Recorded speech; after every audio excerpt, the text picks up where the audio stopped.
আলহামদুলিল্লাহ, আল্লাহ পাকের লাখো কোটি শুকরিয়া যে মহান রব্বুল আলামিন আমাদেরকে এই রহমত, নাজাত, মাগফিরাতের মাসকে উপহার দিয়েছেন। আমরা শুকরিয়া জ্ঞাপন করছি, বলছি আলহামদুলিল্লাহ। আল্লাহ রব্বুল আলামিনের কৃতজ্ঞতা জ্ঞাপন করি যে মহান রব্বুল আলামিন আমাদেরকে জুমাআতুল বিদা এই মুহূর্ত পর্যন্ত কবুল করছেন। আজকে আমরা এই মুহূর্তে অনুষ্ঠানে ইফতারের পূর্ব মুহূর্তে আমরা এখানে আসতে পেরে, বসতে পেরে রবের প্রতি কৃতজ্ঞতা জ্ঞাপন করি। বলছি সবাই আলহামদুলিল্লাহ। রাসূলের প্রতি দরুদ প্রেরণ করি, সকলে বলি সাল্লাল্লাহু আলাইহি ওয়াসাল্লাম। রমজান আমাদের কাছ থেকে বিদায় নিচ্ছে, হাতে গোনা আর দুই একটা দিন আছে। রমজান হচ্ছে তাদের জন্য, তারা বড় সৌভাগ্যবান যারা রমজানের হক আদায় করে এই সিয়ামগুলা পালন করেছে। এটা আফসোসের বিষয় হচ্ছে আমরা যারা করতে পারি নাই তাদের কপাল খারাপ। রমজান বিদায় নিয়ে যাচ্ছে। রমজান আমাদেরকে কি শিখাই গেল? রমজান থেকে আমরা কতটুকু শিখলাম, কি শিখলাম, কতটুকু শেখার চেষ্টা করলাম? শুধু চাহারি খাইলাম আর ইফতার করলাম, এটার নাম কি রমজান? না, এটা কখনো রমজান হতে পারে না।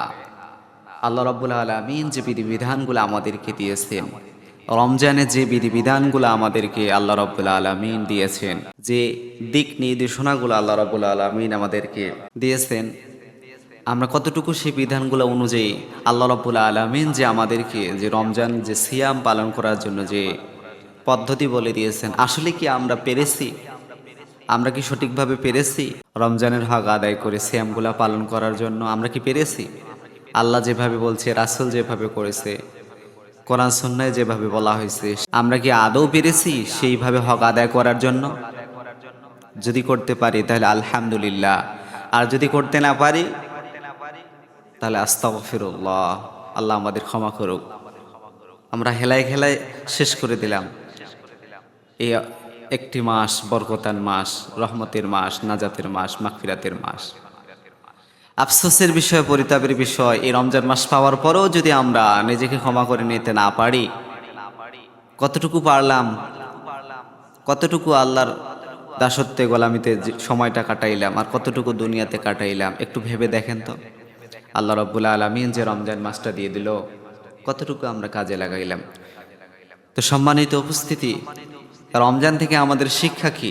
এই রমজান থেকে আমাদের শিক্ষা কি? আমাদের কি শিক্ষা নেওয়া উচিত? এই রমজান শেষ পর্যায়ে চলে এসেছে, আর এই মহামূল্যবান মাস কখনো কোনো দিন আসবে না।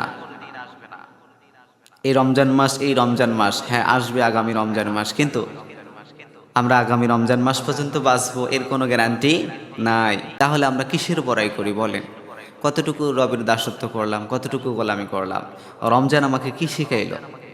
রমজান আমাদের প্রথম শিক্ষা যে জিনিসটা দিয়েছে, প্রথম শিক্ষা যেটা দিয়েছে সেটা হচ্ছে তাকওয়া, অর্থাৎ আল্লাহর ভয়। রমজান থেকে আমরা প্রথম যে শিক্ষাটা পাই সেটা হচ্ছে আল্লাহর ভয়। এখান থেকে আপনাকে শিক্ষা নেওয়া লাগবে। আল্লাহ রাব্বুল আলামিন রমজানকে দিয়েছেন, কারণ আল্লাহ কোরআনে বলছেন লাআল্লাকুম তাত্তাকুন, বান্দা আমি তোমাদের উপর সিয়ামকে ফরজ করেছি এই জন্য যাতে করে তোমরা তাকওয়া অর্জন করতে পারো। কারণ যে ব্যক্তি এই রমজান মাস পাওয়ার পরেও আল্লাহর প্রিয় হতে পারবে না, আল্লাহর গোলামি দাসত্ব করে আল্লাহর মন জোগাড় করতে পারবে না, আল্লাহর ভয় ভীতি মনের ভিতর অর্জন করতে পারবে না, সে ব্যক্তি ধ্বংস হোক। রাসূল সাল্লাল্লাহু আলাইহি ওয়াসাল্লাম হাদিসে বলেছেন। প্রিয় উপস্থিতি, আমাদের রমজান থেকে শিক্ষা নেওয়া লাগবে। রমজান চলে যাচ্ছে, এই রমজান আমাদেরকে কি শিখাই গেল? তো যেটা বলছিলাম, এক নাম্বার হচ্ছে রমজান থেকে আমাদের প্রথম শিক্ষা হচ্ছে আল্লাহর ভয়, তাকওয়া অর্জন করতে হবে। প্রতিটা ক্ষেত্রে, প্রতিটা কাজে আল্লাহকে স্মরণ করতে হবে, কারণ আল্লাহর স্মরণ ছাড়া, আল্লাহর ভয় ছাড়া কোনো ইবাদত কবুল হয় না।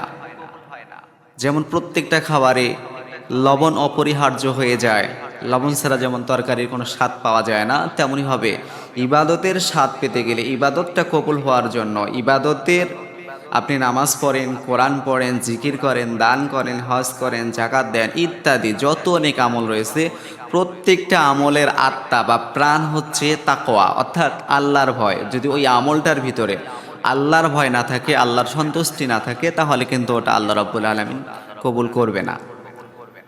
অতএব আমাদেরকে রমজান থেকে প্রথম শিক্ষা আমাদের জন্য সেটা হচ্ছে তাকওয়া অর্জন করতে হবে, আল্লাহর ভয়। রমজানে যেমন আমরা আল্লাহর ভয়ে এক ফোঁটা পানি পর্যন্ত গেলি না, মানুষের সামনে হোক কিংবা গোপনে হোক, যে স্থানে থাকি না কেন, আমরা পৃথিবীর সমস্ত মানুষকে দেখার জন্য হোক কিংবা না দেখার জন্য হোক, আমরা কাউকে পরোয়া করি না। আমরা উজু করতে যাই, গোসল করতে যাই, আমরা চাইলেই কিন্তু উজু করার সময়, গোসল করার সময় এক টুক পানি খেতে পারি, কিন্তু তাও আমরা খাই না। কেন? আল্লাহর ভয়ে।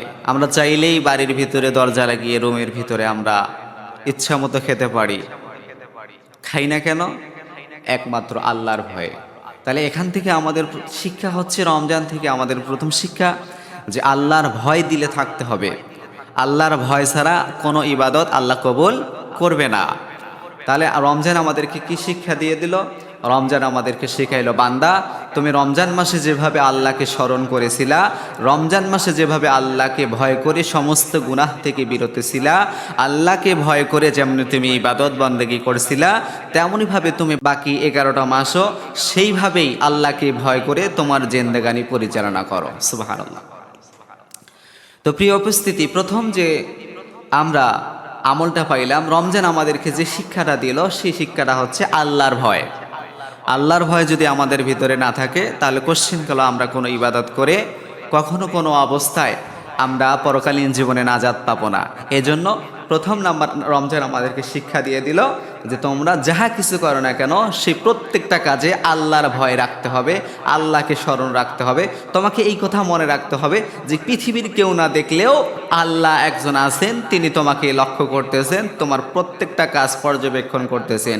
সবার চোখ ফাঁকি দেওয়া যায়, কিন্তু আল্লাহর চোখ ফাঁকি দেওয়া যায় না, যাবে না, কখনো সম্ভব নয়। অতএব এক নম্বর শিক্ষা যেটা পাইলাম সেটা হচ্ছে কি করতে হবে? তাকওয়া অর্জন করতে হবে, আল্লাহর ভয়।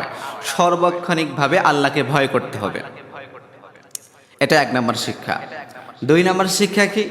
2 নম্বর শিক্ষা হচ্ছে হালাল হারাম বেঁচে চলতে হবে। হালাল হারাম বেঁচে চলতে হবে। কারণ আমরা যেমনই হবে রমজান মাসে হালাল হারাম অনেক বেঁচে চলছে, আমরা চলাফেরা করি, আমরা খাবার খেতে গেলে অনেক যাচাই বাছাই করি খাবারটা হালাল কি হারাম। আমরা বাড়তি মাসে কি করি না করি ওটা আমাদের অনেকে খেয়াল করি না, কিন্তু আমরা চেষ্টা করি, প্রত্যেকটা মানুষ চেষ্টা করে যে রমজান যেহেতু ইবাদতের মাস, এখানে যে খাবারটা খাবো সেটা যেন হালাল হয়। তো প্রিয় উপস্থিতি, শুধু রমজানেই খাবার হালাল হলে চলবে না, আপনাকে প্রতিটা মুহূর্তে, প্রতিটা সেকেন্ডেই আপনি যে খাবারটা খাবেন, আপনি যে পোশাকটা পরবেন, আপনি যেটা আহরণ করবেন, প্রত্যেকটা খাবার, পোশাক, আসবাবপত্র সমস্ত কিছু আপনাদের কি হতে হবে? হালাল হতে হবে। হারাম হলে আল্লাহ রাব্বুল আলামিন কোনো ইবাদত কবুল করবে না।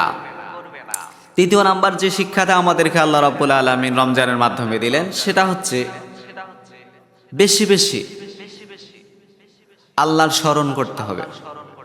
বেশি বেশি আল্লাহর স্মরণ করতে হবে, বেশি বেশি আল্লাহর স্মরণ করতে হবে।